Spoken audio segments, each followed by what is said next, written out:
here another one, personification. I guess everyone is familiar with personification, right? Right. Now, please read, everyone. A poetic device where animals, plants, or even inanimate objects are given human abilities. This human abilities means only humans can do.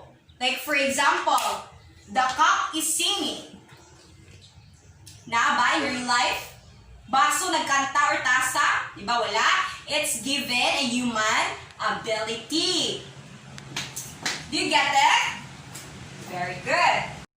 Another one is refrain. A word, line, or phrase that is repeated within the lines or stanzas of the poem itself. So you will just remember that refrain is the word or the line that is repeated in the line or stanzas of the poem. And we have here 3 common types of refrain. Repeated, chorus, burden. And the repeated, where particular words are repeated throughout the poem. A particular word. Okay, a particular word. Muna siya repeated. Now, the chorus usually read by more than one person in unison. Kumbaga, like for example, a piece of poem there, like you would assign, or there is a particular chorus of that poem. It is said to be read in unison or all together.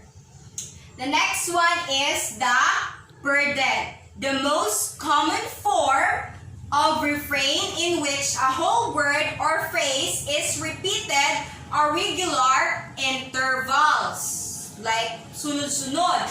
Like for example, like come back, come back, come back. Diba? That is burden. Do you get me, students? Are you sure? Do you understand what is refrain? Okay, it is the repeated. Again, if you will forget, just read it here on a word or line repeated in stanza or lines of a poem. Okay, next one here.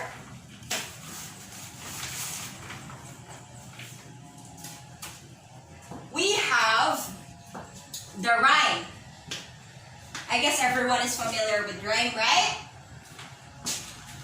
There are types of rhyme. Okay, here. Rhyme.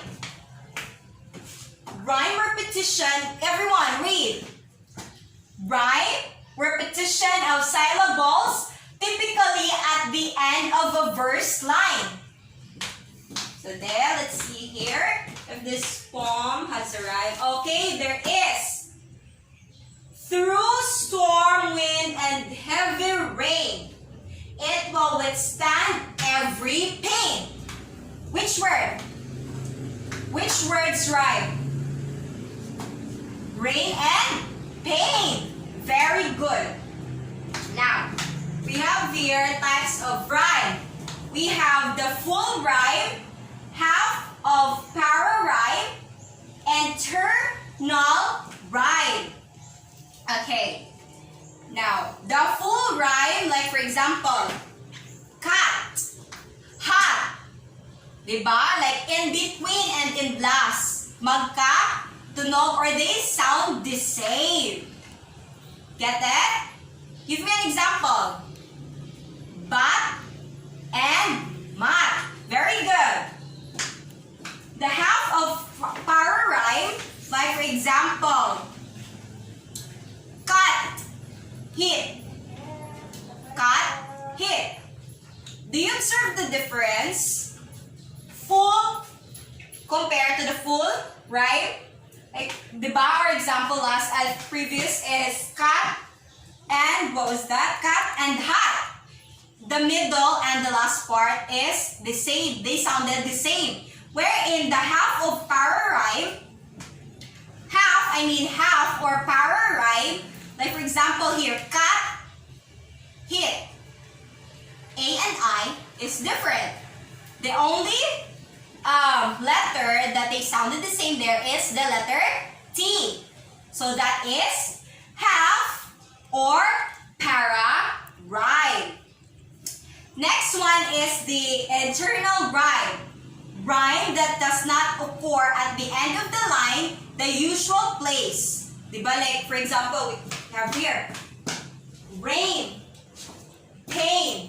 So, muna siya ang gitawag, or this is what we call the usual rhyme. Now, yun na expected where the rhyming should occur. Rain and pain. Class, you will just remember that internal rhyme, like interval, we have here, like for example, pain, death, and then another one is rain, like alternate. That is interval rhyme. Do you get me? Okay, very good. Next one is simile. I mentioned it earlier when I tackled about metaphor. So simile, the subject of the poem, is described by comparing it to another object or subject using as or like. So it's easy to determine, right? Especially if there is as and right. Of course, there is as and like. Like for example, she is beautiful like a rose. We are using the like there to compare our subject. Next one is, let me just remove this for a while, class. Okay, next one is the stanzas. Everyone read. Group of lines, sometimes referred to as verses. So stanza here, like this, it is a stanza, diba? No? Stanzas can also be irregular. Like what it means here, pag we say irregular, is that it's not the same in number. Like for example, here, the lines here, 1, 2, 3, 4, 5, 6. There is a possibility that in another stanza, there could be 5 lines only. Right? So that is stanza. Stanzas can be irregular. We have here word play. Everyone, please read a poetic device in which the words are used in the poem, specifically as main subject of the poem itself. So by the word here, wordplay, it would depend on the author, like the author's creativity.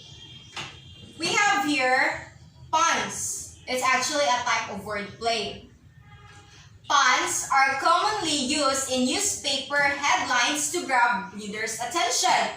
Diba, that's very important there. If the reader would not find the title, or should I say if the reader would find it less interesting, then there's no chance that the reader would read the poem. For example here, walking the bridge of your nose. Imagine, walking a bridge of your nose. It's very catchy. Like, seriously, a bridge walking nose? Diba? The reader will get interested. Oh, I will read this. This is exciting. I might get or learn something from this. Okay, another one is double entendre or double meaning. Diba? Words.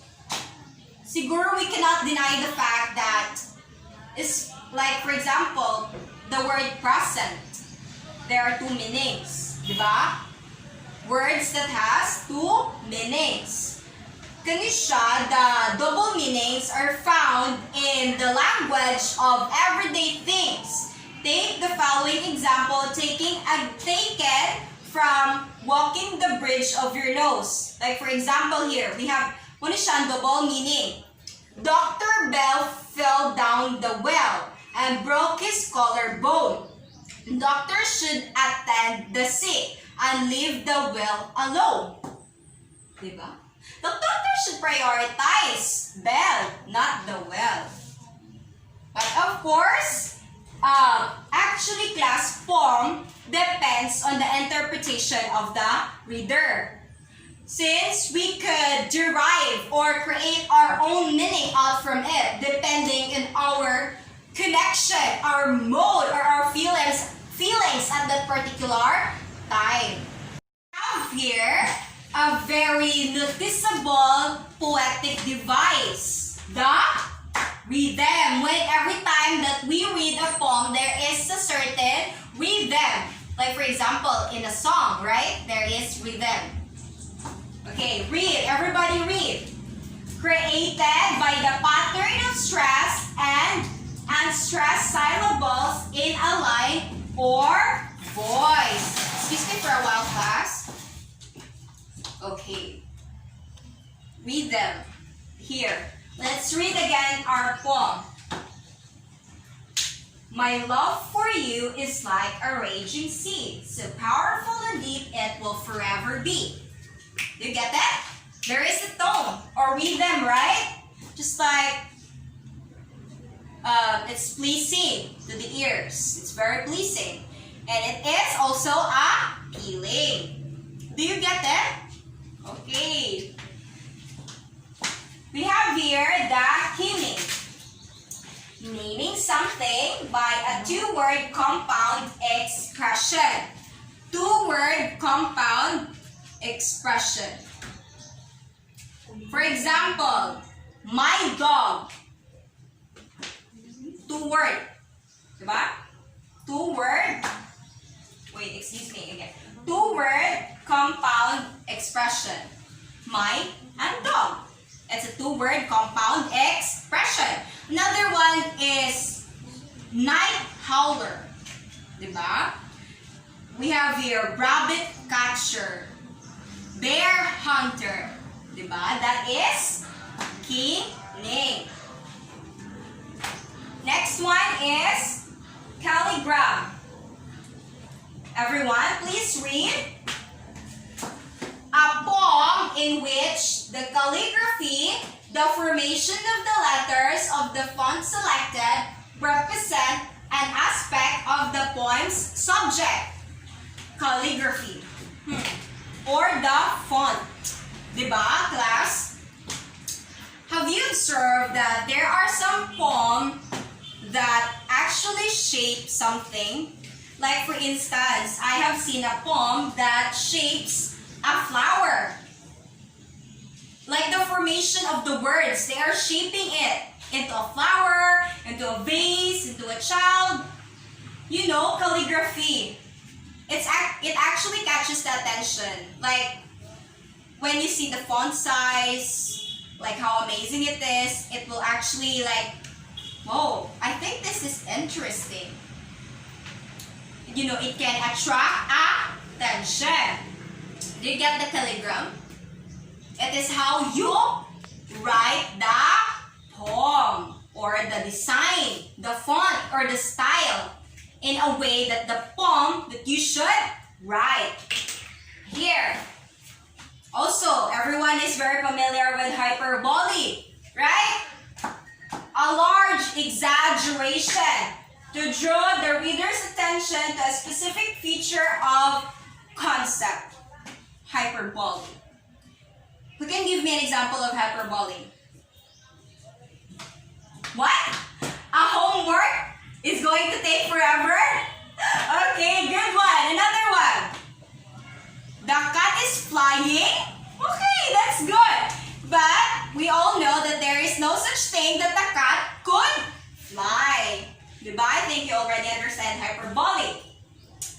Let's move on to symbolism.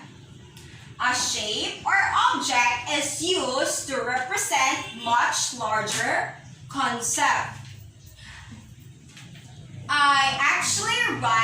I recently write a poem class, and my subject is garden and flowers. I use garden to represent a house and flowers to represent family. You know, do you get the concept there? Symbol. So it really requires critical thinking. That's what I really like about poem. It's really challenging to understand. You know, not all of us can actually understand a particular poem. Especially if we're not really into that kind of thing. Okay, now, that's all the poetic devices. Do you have any questions, clarifications? Do you have any before we proceed to our next activity? None? Are you sure? Very good, class. Let us proceed with our activity. I have here a piece of paper. I will group you into two. Yeah, I will group you into two. And you will write a poem. You will use the poetic devices and techniques that you have learned in our discussion. Do you get it, students? You get that? Do you have any questions? I will give you, how about 10 minutes to do it? Kaya? Okay? Do you have any questions about the activity? Question? None. Okay, I will give this piece of paper to you. I will repeat the instruction. You will write a poem. Any kind or any topic about poem. 8 lines would be enough. 8 lines. 5 to 8 lines would be enough.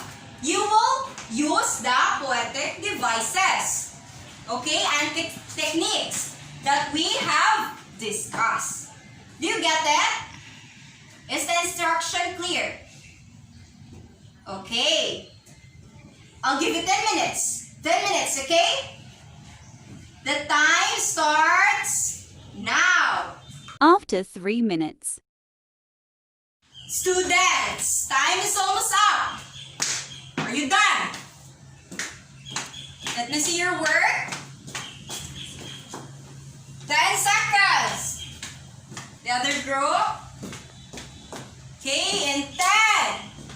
Give me your work. 9, 8, 7, 6, 5, 4, 3, 2, 1. Your work. Thank you. Other one. I see. But I will only read one of your work. I will choose, okay, which one? I'll choose this. This group is this. Okay, group 2. I'll read it. I love the way you smile. Feels like I run in miles. Kahangak, no? Because of you, the sky is blue. You are my Romeo. Please don't go. Very good. It's an excellent poem. Who's excited to pop some balloons? It's our next activity. Okay? I have here balloons.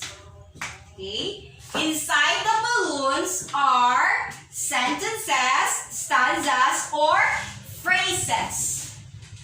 I will pop the balloon for you and you will pick which one to pop first. You would simply identify which poetic devices is used in the sentence, phrase, or stanzas. Do you get me? Yes, you would simply identify.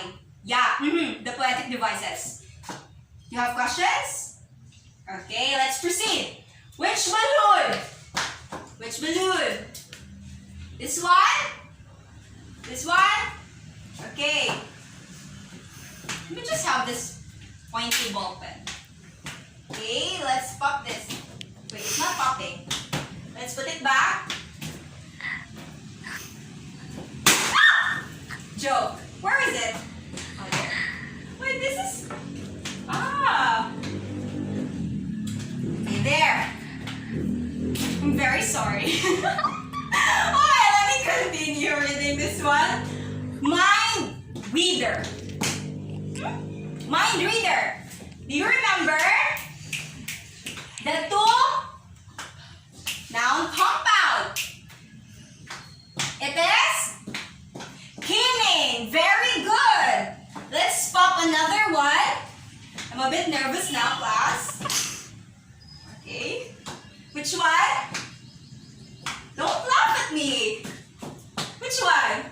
This one? Are you sure? Okay, let's pop this. Okay. Let me read it. He was as hungry as a grizzly bear. What is it? Poetic devices that uses as and like. Class? Very good. It's simile. Okay. Another balloon to pop. Which one? Which one do you like? This balloon? This one or this one? This one? Okay, let's pop this. Kidding? Why is it not popping? It's not. It's really not popping. Put it back again. It did. Okay. Let me read this.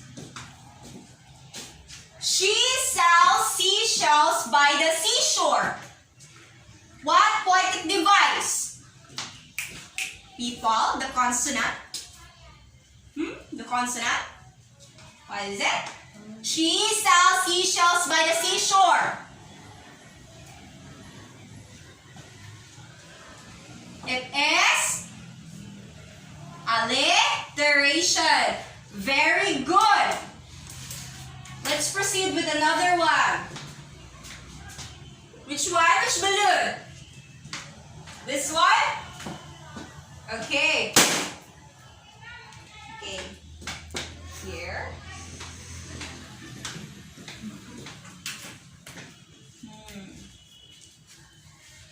The cloud was floppy like cotton candy.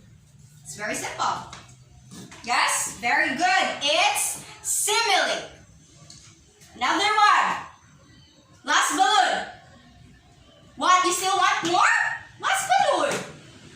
Okay, let's have two. Two more, okay? Which balloon here?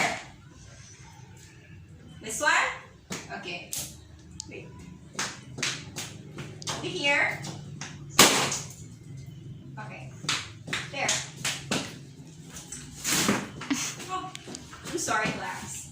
Just put it here. Okay.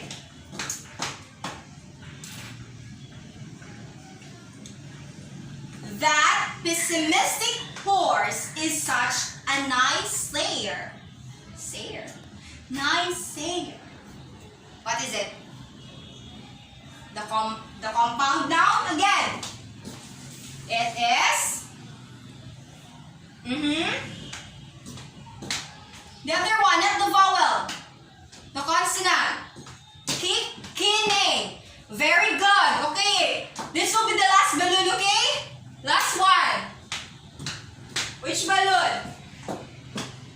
This one? Okay. Gosh, kids. I'm sorry, this one. Let's proceed again.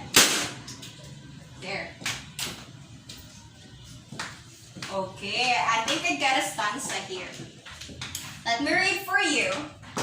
The woods are lovely, dark and deep, but I have promises to keep, and miles to go before I sleep, and miles to go before I sleep. What is the poetic device that is being used here? Let me read it again. And miles to go before I sleep, and miles to go before I sleep. What is it? It is refrain. Very good, class.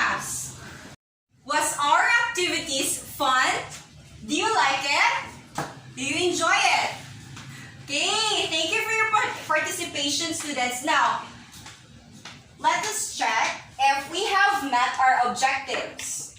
Define what is poetry and poetic form of devices. We have defined poetry and poetic form of devices. To know the essence of poetic form of devices and techniques. So we have known the essence of poetic devices and techniques, right? Do you remember? Okay, very good. Create a poem using poetic form devices and techniques. So we already created a poem. So looks like we have met all of our objectives for today. For our last part, we have the assignment. Assignment. So our assignment here, let me read.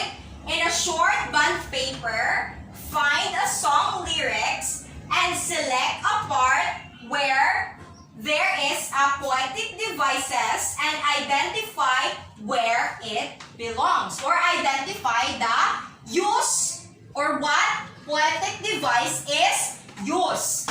Is it clear? Yes, student, you will submit it tomorrow. Do you get it? Do you have questions? Clarification? No more? Okay. That's all for today. Goodbye, class. Thank you for your participation.